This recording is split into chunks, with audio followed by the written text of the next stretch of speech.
Hello guys, good afternoon. તો અત્યારે આપણે નીકળી ગયા છીએ અમદાવાદ જવા માટે માલ સામાનની ડિલિવરી કરવા માટે. એક કંપનીમાં, પ્રાઇવેટ કંપનીમાં સામાન દેવા માટે નીકળી ગયા છે. રિક્ષામાં આ કાકા છે રિક્ષાવાળા.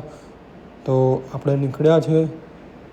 જોઈ શકો છો બપોરના 3 વાગ્યા છે અને આપણે રસ્તો એકદમ સુમસામ છે, જોઈ શકો.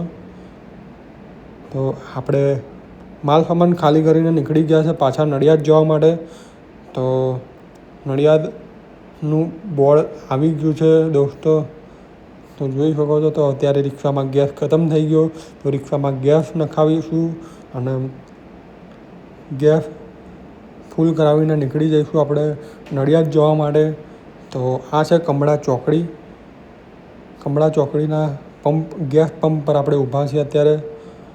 તો રિક્ષામાં ફૂલ કરાવીને નીકળી ગયા. હવે કાકાએ કિક મારી અને હવે રિક્ષા જવા દેશે. જવા દો કાકા. તો આપણે હવે જઈશું સીધા નડિયાદ અને રેસ્ટ લઈશું. ને અમદાવાદ જઈને આવી થાકી ગયા. આ છે કમળા ચોકડી, પ્રોપર કમળા ચોકડી છે, જોઈ શકો છો તમે. ઓકે, તો આપણે નડિયાદ જવા માટે નીકળી ગયા છે.